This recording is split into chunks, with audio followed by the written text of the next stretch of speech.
Hello everyone, today we are going to talk about how to farm in Glass Cannon, and I'm going to detail one of the way that is quite common to farm in Glass Cannon, which is the reverse Devo build. It's an advanced method that requires heavy investment in certain things before you are capable of making it work, but when this is setting up, like you have a massive improvement on your coins per minute versus the whole Devo that you were using with EHP before. So the first question is, why do we want to switch from a whole Devo build to this kind of method? So the first answer that I can say is that it's going to provide you way more coin. So if I compare the coins that I was capable of making in T11, I was making a little bit more than 300 trillion in 8,000 wave, which is about 9 hours of farm. Close to 9 hours for me, and now in 6 hours, a little bit more, I'm making more than the double. So if I go back to the coins per minute, I actually multiply by more than 4 the number of coins per minute that I'm making through this method. So the first reason is you are going to make more coins if you're capable of pulling that out. The second reason is that when you are attempting those kind of methods, usually you are in legend. I mean, you should be in legend, because right now I don't think you are going to meet the requirement for this method before reaching legend.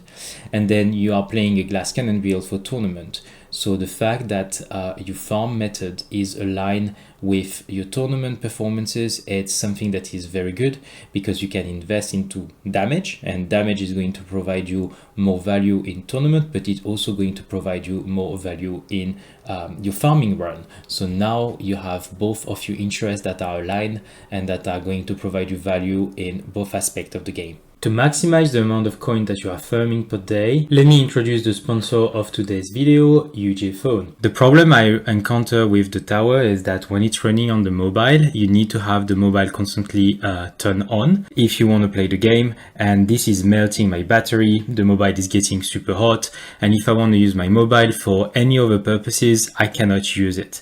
And UJPhone is a cloud that is online and will allow you to play the tower without actually looking at it. So here you have a run that I'm doing right now, and you see I'm wave 594. I'm just going to close this tab.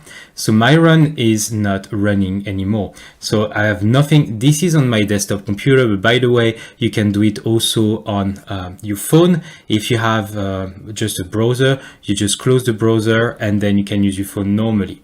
So you remember I was wave 594. Here there is not the tower that is running. I can use my phone. I can use my desktop computer for any purpose that I want.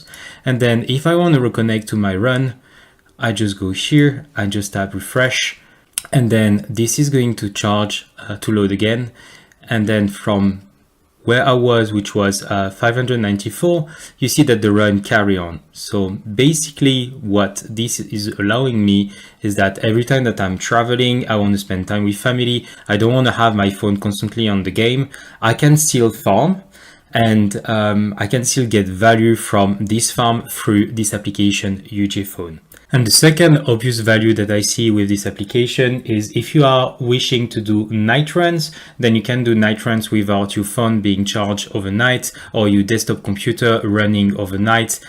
So you can do everything within the cloud. You reconnect in the morning and your night runs has been done, and you don't have to have a device that is constantly turned on and charging to be able to do so.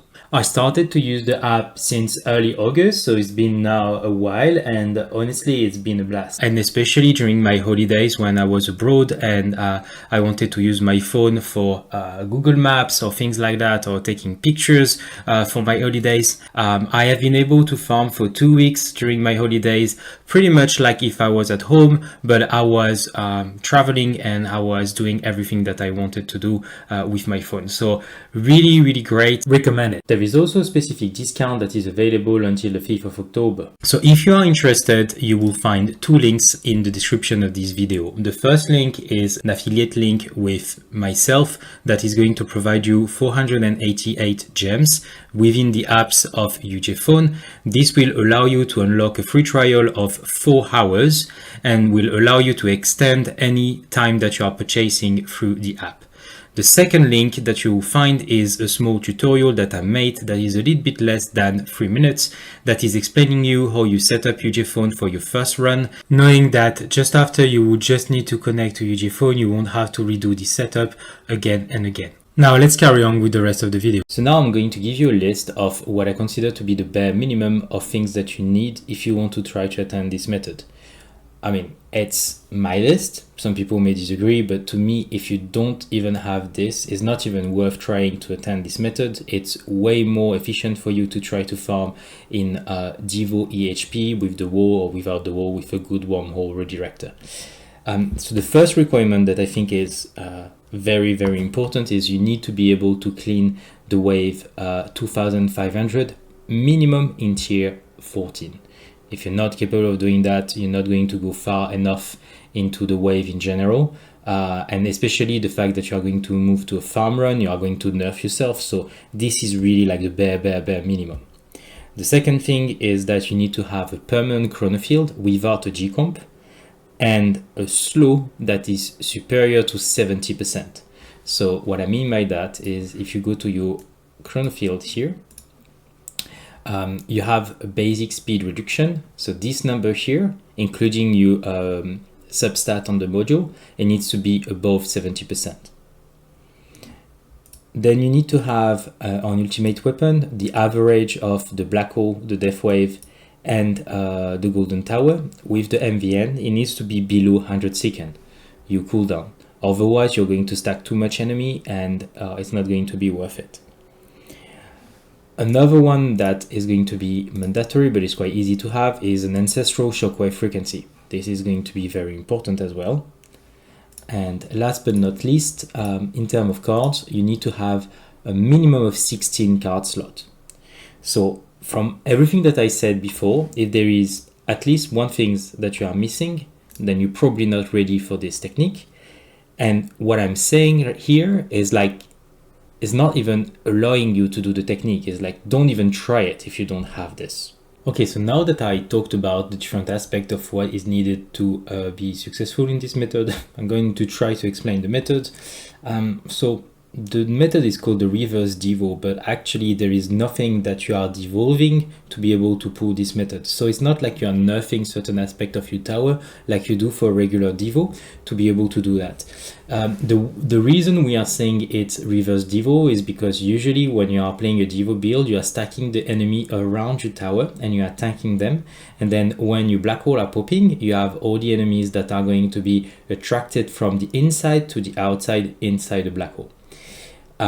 Here is going to be the opposite. What you are going to do is you are going to maintain the enemy outside of your range, because every time that they are touching your range, you are going to kill them.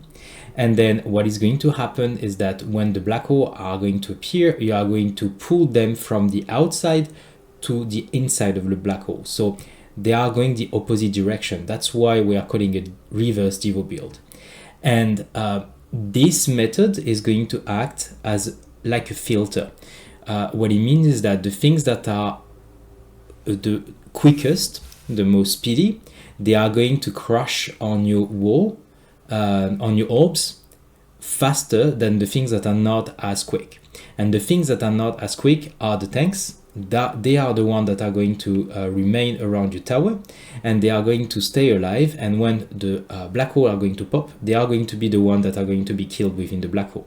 And because the tanks are the ones that are providing from all the enemies the most coins, this is exactly what we want. We want to keep as many tanks as possible revolving around our tower, killing the enemies that are not worth as many coins as the tanks. And then when the black hole are popping up, we want to be sure that we are killing all those tanks that we stacked up. So in the way, it's like a Devo, because you are making sure that you are keeping the enemies alive and you are killing them within a specific windows where you are going to get more coins. So there is an idea that is similar to the Devo, but we're not devolving our tower the same way that we were for EHP. Okay, so that being said, you understand that you need to have two conditions. The first one, you need to have shockwave that is going to push the enemies further than your range, and way further, because the further away you push them, the more time they are going to take to come back to the circle. The second thing is that you want to slow the enemy as much as possible, because if you don't have chronofield, they're just going to be pushed, and then they are going to go so fast that they're going to crush on your orbs, and this is not becoming a reverse Devo, it's just becoming a blender build. You are maintaining the enemies in the range of your orbs, and you are killing them as they are touching the range. But that's not what we want. We want to keep them aside, not getting them killed by the orbs, so we're gonna kill them when the black hole are popping up. And to be able to have the enemies slowing down, you need to have a very strong chronofield. So very strong chronofield, it needs to be permanent, otherwise you are going to have enemies that are going to just rush on you, but also you need to have a lot of slow to be able to do so. And there is two things that we need to have for the slow. The first thing is a basic slow from the chronofield itself, that can go up to 75%. And the second thing is from your module here, you want to have the chronofield speed reduction. You see mine is in Mythic. Ideally, it would be ancestral quality, but now I'm a little bit short in the reroll shard. But having this is going to help you a lot, because you are reducing even further everything that you are doing with your chronofield. Now, the second thing is we want to be able to kill the enemies. So you see the ray, you need to have enough damage to be able to kill the ray before it starts hitting you. This is especially true as you are progressing through the wave, because you are going to have bosses, so you need to be able to kill bosses. So one of the things that is going to be important is the orb damage bosses by 2%, because this is going to be a significant amount of damage on bosses. But also you need to have a huge amount of damage on elites, and especially Ray, because they are going to stay here and hit your tower. And as we are playing glass cannon, because you see the damage from the enemies is quite high, you're not going to be able to tank that easily. So we need to be able to DPS the ray before they start shooting. So we need to have a lot of damage. Also, everything that is like protectors is not going to be a problem, because as we are playing glass cannon, every time that a protector is entering the area of chain lightning, or your main source of damage, it should be able to die very quickly. So we need to have damage, and we need to have a lot of control. And last but not least, I'm spoiling a little bit what I'm going to show you later on. You want to be able to synchronize everything with your golden bot. So there is option to play with G-Comp, but I tried, and I will show you later on when I talk about the modules, different combination, and clearly you need to be able to pull this without a G-Comp. So you can synchronize your G-bot to be starting exactly when your combo is starting, so you get a massive amount of gold when you are killing everything together. So if you want to build the bot for this, what is going to be very important is that the cooldown is meeting the cooldown of your ultimate weapon that is synchronized. You need to have a range that is as big as possible, so you are hitting at least one black hole every single time that it's activated. And then between the duration and the bonus, you need to go for the bonus as much as possible, because as you are going to stack tanks, they are going to die within the first seconds of the activation of your golden bot. So the first seconds have a way better increase value versus staying longer. So duration is okay, but the bonus here is really king versus the duration. So when you finish the range, you want to go for the bonus. It makes way more sense economically to go for the bonus than the duration with your medals. So now what I propose is that I'm going to go through all the aspects of the game, and I will explain you what I think is necessary and what is going to help you tremendously to achieve this farm. So starting with the cards. So the cards here, so basically the numbers is because we need to have the basic glass cannon build, but on the top we need to have all the coin generation cards to be effective. So damage, attack speed, slow aura, and then we have coins, ultimate crit chance, enemy balance, this is to generate more coins, plasma cannon, this is going to help us tremendously with bosses because it's going to half the health of bosses. Demon mode, especially if you have it mastered, this is going to help you a lot. critical coin. Super tower, this is only if you have it as the mastery. The wave skip, this is generating coins. Energy shield for the glass cannon, it's mandatory. Energy net to deal with bosses. Wave accelerator to farm, and especially with the mastery is going to be good. Berserk, free upgrade. So Berserk is the glass cannon. Free upgrade is going to be both the farm and the glass cannon. I will explain why. Extra orb for damage, and recovery package. This is only if you have it mastered, so you get a little bit more modules. So this is the setup that I have. I will need to have another slot to be able to squeeze the intro sprint that I don't have right now when I will have it mastered. So right now it's not necessary, but that's something that I will try to fit. But you see, I don't use landmine stun. I could use landmine stun, but I don't have the space for that. And another one that I don't use is cash. Cash, I could use it, but I don't have the space for that. So also potentially health is okay now that there is the fleets. So the overcharger, having a little bit of health is always going to be good, but that's not something that I use because I don't have enough cards slot. Going on to the masteries. So to me, the number one mastery that you are looking for this is the wave accelerator. So wave accelerator is going to increase the rate which spawn rate accelerated. So for the people that I don't know, if you go here and you go in wave info, here you have a number in bracket. It's 52 right now, and this number, as you are progressing through the wave, is going to increase and is going to be capped at a certain wave. I think when you don't have wave accelerator is around wave 6000. And what is going to happen is when you use wave accelerator, it will reach this cap quicker, which is better because the more enemy that spawns per wave, this is basically the number of enemy that spawns per wave, the higher this number, the more coins you are going to generate, because more enemies mean more coins that are going to be available to be killed. So, and more cells potentially. So this is going to allow you to have farm run that becomes very, very lucrative way before not having it.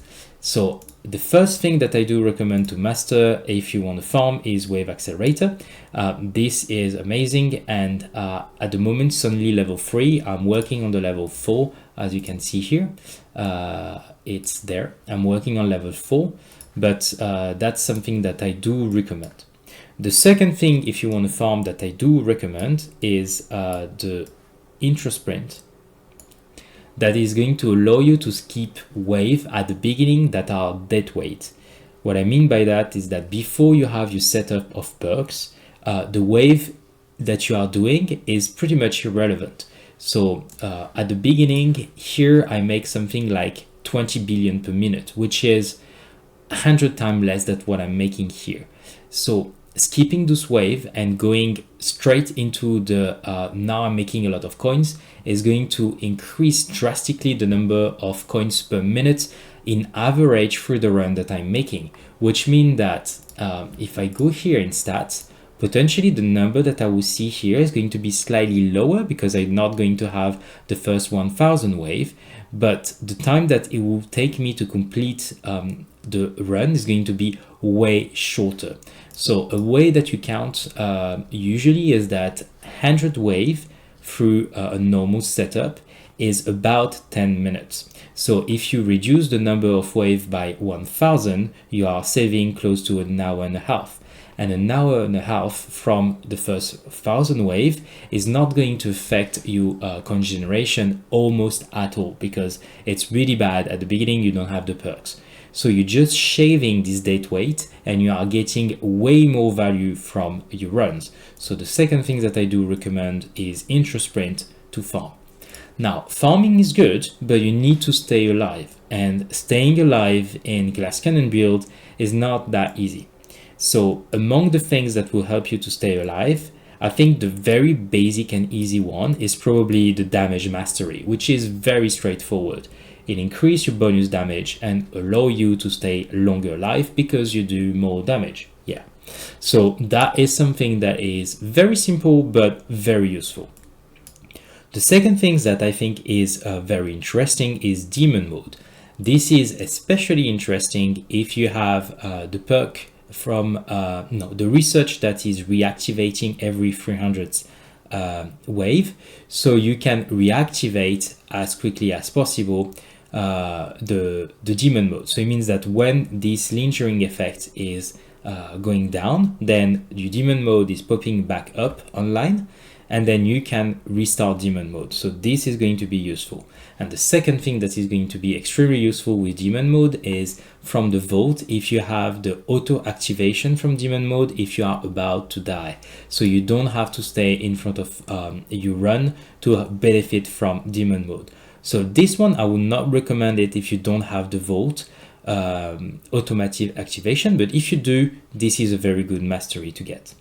And then last but not least, from the basic set, I would say that Super Tower is obviously amazing because it's going to boost your damage from the ultimate weapon, which are actually dealing damage when you are doing the mastery. 35% of this number here. And what is amazing is that this is affecting on the damage of the ultimate weapon, but also from the spotlight that you get.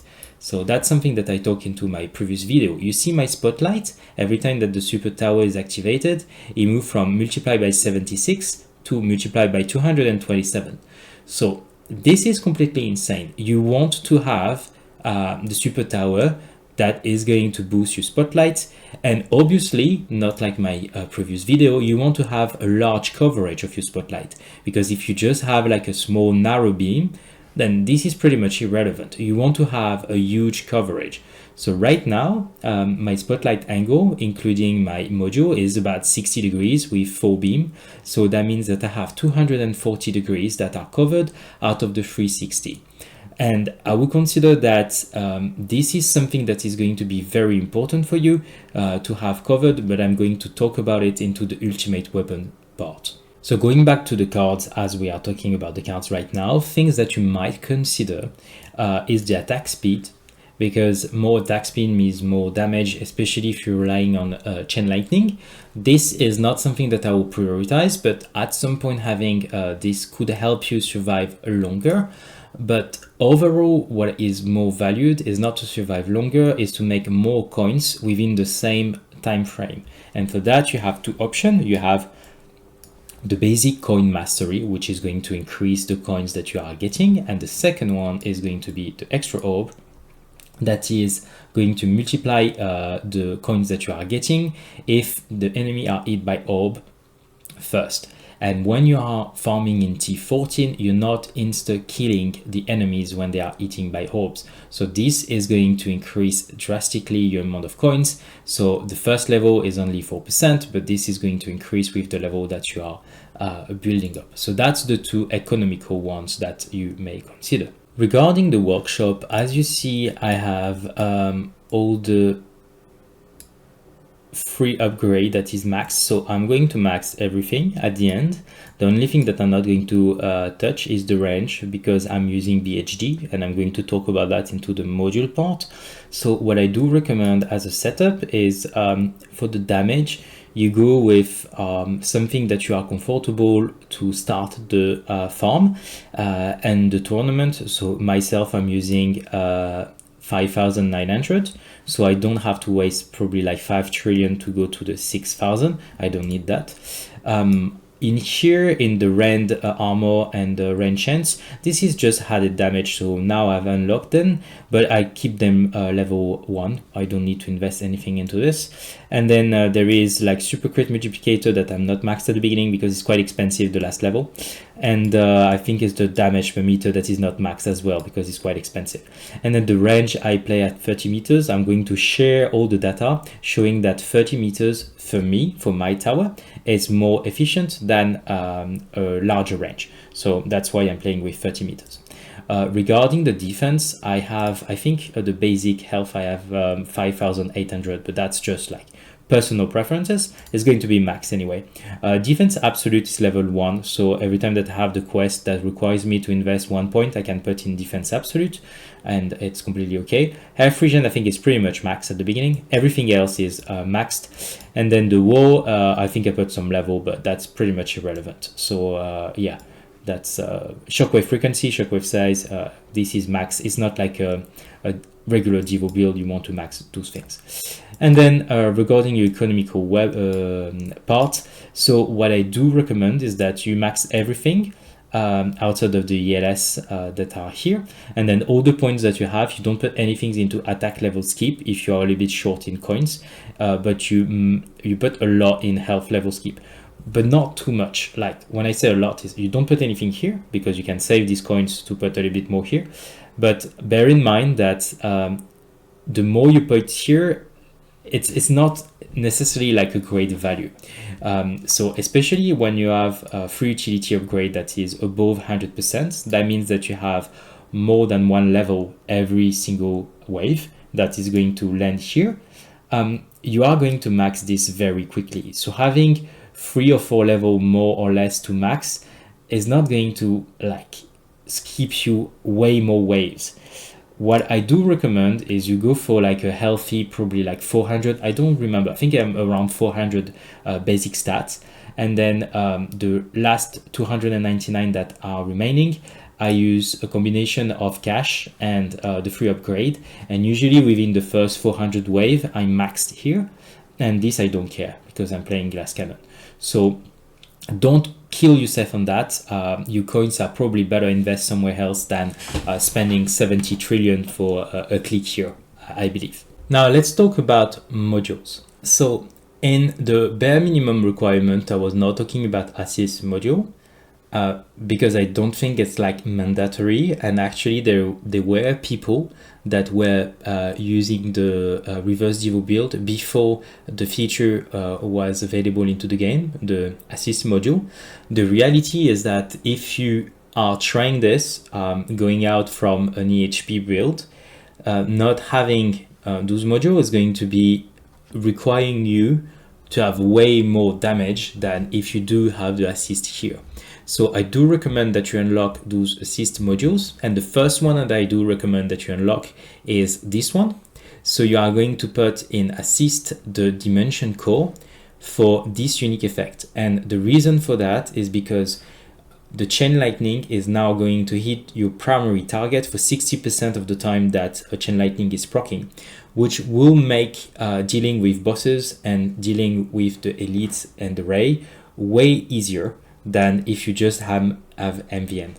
So I do recommend that this is your #1 priority and you unlock that. And also it's going to increase your damage because now it's going to stack to a maximum of 5 because I just have like the epic quality as the assist module. So I just have this one. And this helped me a lot. So that's the #1 that I do recommend. And the second one that I do recommend to unlock is this one.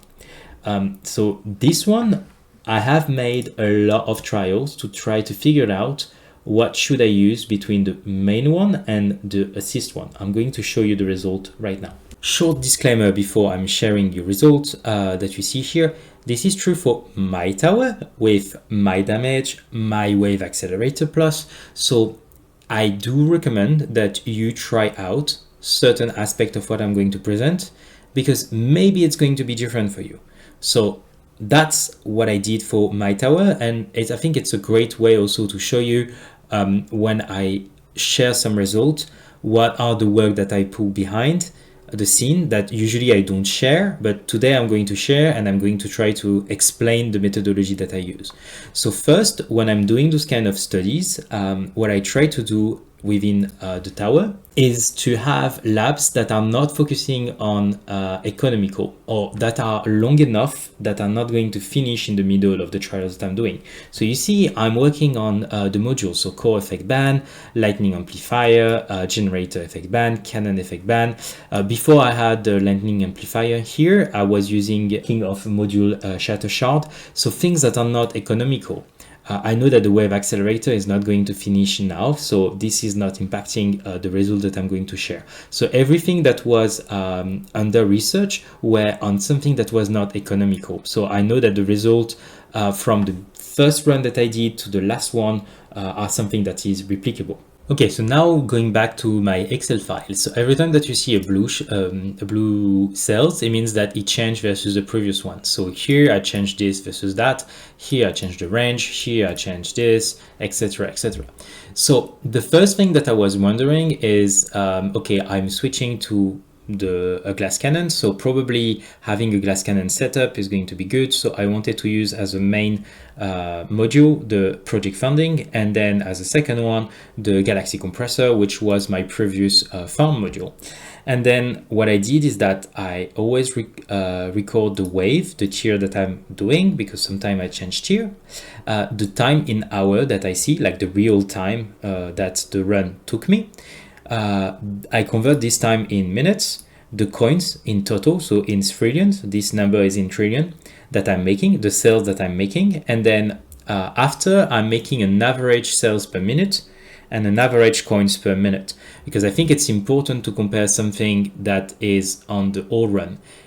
I mean, the number here is interesting, but if the run is taking me 12 hours to complete versus 3 hours to complete, what really matters is here, the average coins per minute.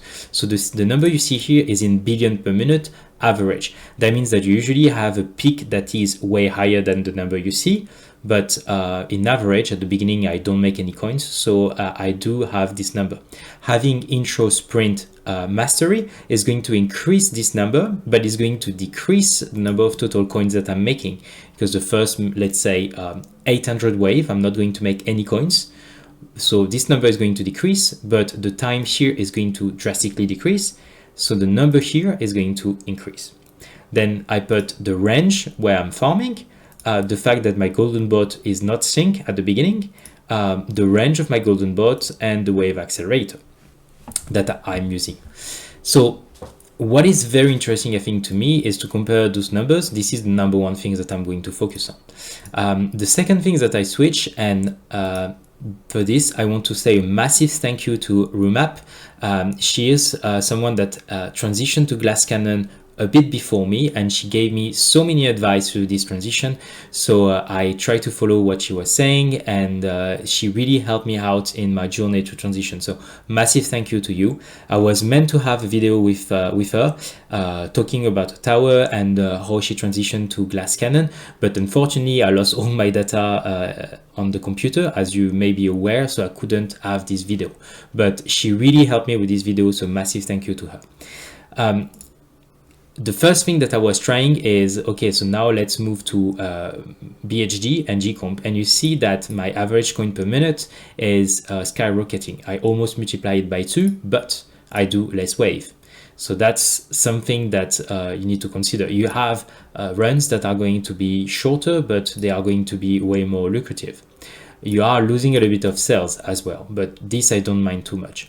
Then after, I was trying to use BHD Gcomp, same thing, to see if it's repeatable, and you see it's repeatable. It's like quite average, it's almost the same.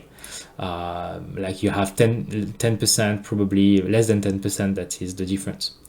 Then after, I moved from 73 meters to 30 meters, and you see this is a bit better. And because it was not that great, I wanted to repeat that run multiple times, and this is what I did. Here I have 2 other runs that are exactly the same setup as this one, with more coins, because there is a bit of randomness into a farm. So I see that in average, this is 1.08 trillion per minute, one in average, this is 933 billion. So with this, I'm confident that farming at 30 meters is more advantageous for me than it is at 73 meters. Even if I have a Spotlight Plus, which is dealing more damage at 73 meters than at 30 meters. So from now on, I know that I log this, and I'm going to keep 30 meters because this is providing me better results. Then the last thing that I wanted to do is to remove the Gcomp, and then to move from Gcomp to the module that is extending the bot range, and to synchronize the golden bot. And you see, when I move from the BHD Gcomp to a synchronize, I again increase by more than 40% the coins that I'm making. So now I have nerfed my golden bolt. It's now at 79 seconds, like my combo, and the range is at 64 meters because I have the SH that is increasing by 5 meters the range. So here I'm making way more coins. And then the last question that I was asking myself was, okay, but now would it be better to do a little bit more wave and to remove the SH with, replace it with project funding? And that's actually what I tried, and I'm making more coins. Because I go further and I get more wave into the one that are very juicy with the max numbers of enemies, because I can deal more damage with PF than I do with SH. So here my range shortened, but I do make way more coins. So this is to me the optimal setup. This is because I have 140%. Maybe if I have 190%, this is not true anymore, but right now it's true for my tower. And then finally, what I tried is I tried to farm in tier 15 with this setup. And what you see is that right now I'm not dealing enough damage to be able to do enough wave in a very juicy area of the farm. So I'm making less coins than tier 14. So I'm not switching to tier 15 yet. But when I will be ready, I will switch to T15 to have this number up. So this is how I managed to find my perfect setup for the farm. And you see from the initial farm that I had here to here, just like playing with the different module combination, I was able to multiply by 3 the number of coins actually. So having this done when you are doing like advanced technique for you tower, it's very important because you can make a huge difference on your coins per minute, or you can nerf yourself drastically. Quick pause here to say that if you wish to support me, you can go into the creator code here and enter my name, Noobodytest, which is the name of the channel, and this is going to help me tremendously. The code is resetting every 30 days, so even if you have entered it once and you wish to continue to support me, you may have to enter it again. You can also add it into the online store, and by the way, you get way better value for your money online than through the apps. Thank you so much for the people supporting me, and I carry on with the video. I already know that this is going to be a super long video, so sorry about that, but I want to go into the details because it's complex and I want to be sure that anyone that is following this video has all the keys to be able to transition to this glass cannon build. So going back to my modules, what I do recommend is amplifying strike. This is super important, is extremely good because now you're going to multiply your damage by 5 pretty much all the time, because towards the end you have always this bonus on, because 26 seconds is big enough so you can have this damage up almost all the time. So to me it's by far the best module for farm and also for tournament. Then you want to have the ACP, and you want to have the shockwave frequency, and you want to have extra orb and dev defy. Like those 3 things to me is the bread and butter for an ACP on this farm. MVN, so here, I mean, this is like maybe the substats are going to be controversial for people.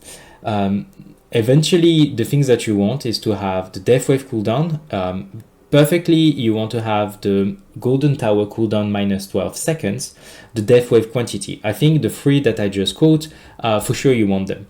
Then the chronofield speed reduction, you also want it. I think there is, unless you have max chronofield plus, which you probably don't need to watch this video, you will need to have some kind of chronofield speed reduction. Then after, I have Spotlight here, but it's not something that I want. It's just that I hit Spotlight. I know it's going to help me with my farm because I'm going to deal more damage. But if I get a Black Hole duration, I will replace Spotlight by Black Hole duration. If I have Golden Tower duration, same. Golden Tower reduction, same. So this stats here is not something that I want. It's decent, but it's not something that I want.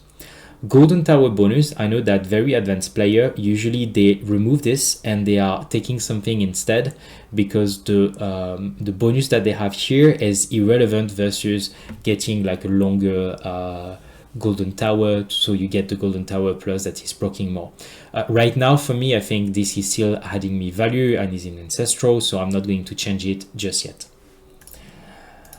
This is my my module that I use for tournament, so I didn't touch it. I have the chronofield speed reduction, which is good because I'm not capped. Be careful, you are capped at 90%. So if you are having an ancestral, then this is a dead stat as an assist one. Spotlight angle, always good because this is providing me more coins and more damage. Spotlight bonus, more damage, so perfect. Project funding, so this is the one that I'm using for my tournament. Here ideally you want to have a coins per kill bonus that is ancestral, but as it's an assist you don't really need it. What you definitely need is the enemy health levels key, because even 0.32% with the workshop enhancement, this is going to be a little bit better, so this is always nice.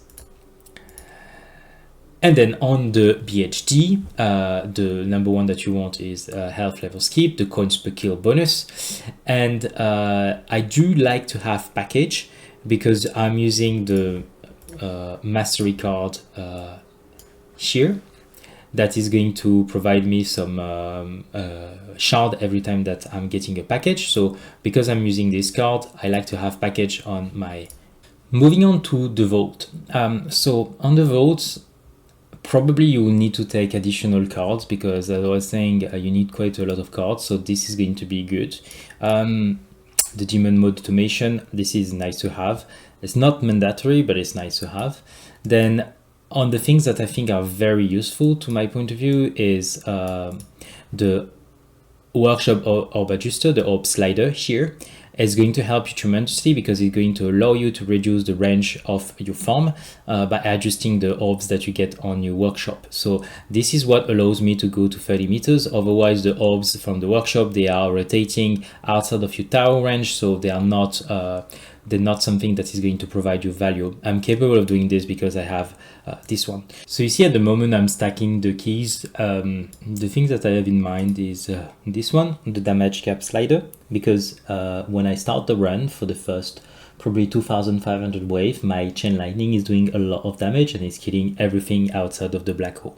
So this is a problem because it's nerfing a lot of the coins that I'm generating. So it's probably not as bad if you have a good ES plus, but as I don't have it right now, I think I should invest into this. Maybe later on there's going to be a mistake, but I think right now it's something that is going to provide you great value.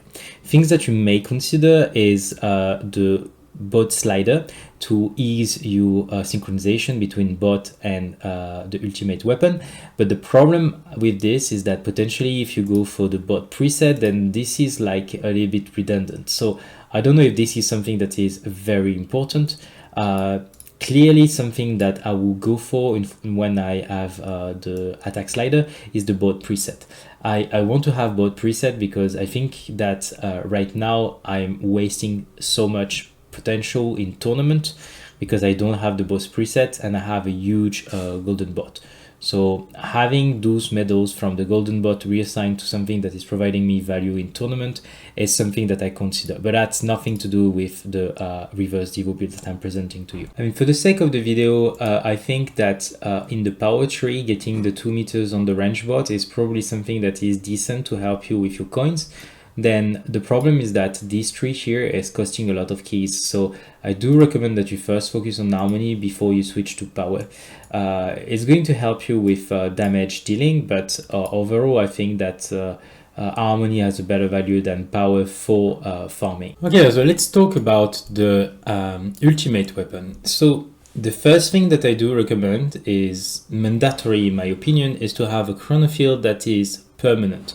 Meaning that the duration that you see here is equal or longer than the cooldown that you see here. You can achieve that through the module substat, that's up to you, but to me it's mandatory. And then the speed reduction that you see here through the module substat and the increase that you get is 70% or above, otherwise you're not going to reduce the speed of the enemies enough to be able to pull out this method. Something that is going to help you definitely if you have the ultimate weapon plus and you have chrono loop here, that is going to rotate the enemies around your tower, making them even slower than they should be. So this is something that is going to help you tremendously. Mine is level 5. At the beginning I was using it level 4 and I had the speed reduction here that was at 75%. and it was working, but I could feel that it was like the limit. So going even further down with no chrono loop, to me, is going to be very difficult to pull it. The second thing that I'm going to talk about is the economical ultimate weapon, so the Golden Tower, and the cooldown of those ones. So cooldown of Golden Tower, the cooldown of Death Wave, and the cooldown of Black Hole, which is here. So if you take the average, it needs to be below 100 seconds, but 100 seconds, but also you need to have this even lower down. So at the moment I'm 79 seconds, and what I saw is that when I go to the very good value wave, most of the time what is happening is that I'm capped in enemies, meaning that I have 120 enemies on the map and I don't manage to kill them quick enough, meaning that I'm wasting some coins. Because there is no more enemy that can spawn above 120. So not having a good cooldown here is something that is going to be felt by capping the number of enemy on the map, which is going to be a problem for you coin generation. A way that you can deal with that is that potentially here you can replace the project funding by the G-Comp. That's what I was doing at the moment. I was using the Galaxy compressor.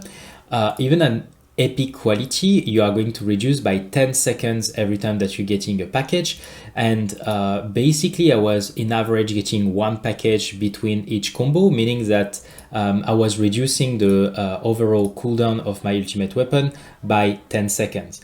This is something that can help you initially set up this combo and this technique, but the problem doing this is that it's impossible to synchronize the golden bot to the cooldown of your ultimate weapon, which means that you are going to waste quite a lot of coins. So it's a patch that you could use if your cooldown is way too low. Way too high versus what it needs to be, but the downside is that you're not going to synchronize your golden bot. Then you need to have a good spotlight. To me, having SL4 is important, and having a nice angle as well, so you get a lot of damage that are applied to enemies. You saw during the run, every time that I had my super tower proccing, I was multiplied the damage by more than 200, and that is not even considering light range, but I think this is not great for me because it's just level 1. But let's disregard the fact that I have light range. I'm playing at 30 meters, so it's completely irrelevant in my opinion for the farm. But 224, it means that really you are going to stop your run way quicker if you don't have a decent spotlight. So whatever is the damage ultimate weapon that you are favoring, most of you are going to favor the chain lightning, but the spotlight here, having a good spotlight, 4 beam, good angle and good bonus is going to help you tremendously. So I can't tell you like what is the bare minimum, but having this worked on is going to be good. Then in terms of damage, you have, in my opinion, 3 options. The first one, and it's probably what most of the people are going to use, is the chain lightning. This is going to scale very well with the dimension core, and it's what most of the people are probably using as the main source of damage. Another one could be the smart missile. Right now my smart missile is not great enough to be able to be my source of damage, but if you have an amazing smart missile and you have a tower that is around this, using smart missile and then the spotlight missile on bosses or on elites is probably something that is going to be doable. And then the third one that I'm thinking about is the poison swamp. Poison swamp is an ultimate weapon that, if well developed, and especially with death creep, is dealing an insane amount of damage. Now, the thing is that I don't know how this is working if you don't have the slider on damage. That's really like an open question. I'm not having any damage on my poison swamp, so I know it's possible to do something good with poison swamp, but as my tower is not working with poison swamp at all, then I don't know what it means for the damage and so on. If you are trying to pull this method and you're not sure, so the first thing that I do recommend is that potentially if you are capable of in history of going 600, 700 wave in average, then you are capable of making this transition potentially. So that's what I will look for. And then the second thing that I would recommend is that eventually, if you're not capable of having this method running in tier 14, you can try the tier 13. And this is to me like a good home to try the glass cannon. I will not go too much below the tier 13 because otherwise you're not going to get so much benefit versus the farm that you are doing in tier 11. So starting in tier 13 and then eventually move to tier 14 is another option to try to set up a good glass cannon build, especially if you don't have Wave Accelerator Plus or the Intro Sprint. That's all I had for you today. Thanks for watching. If this video has been useful, don't hesitate to share it, like and comment. That is going to help me with YouTube. Thanks again for watching, and I see you on the next video.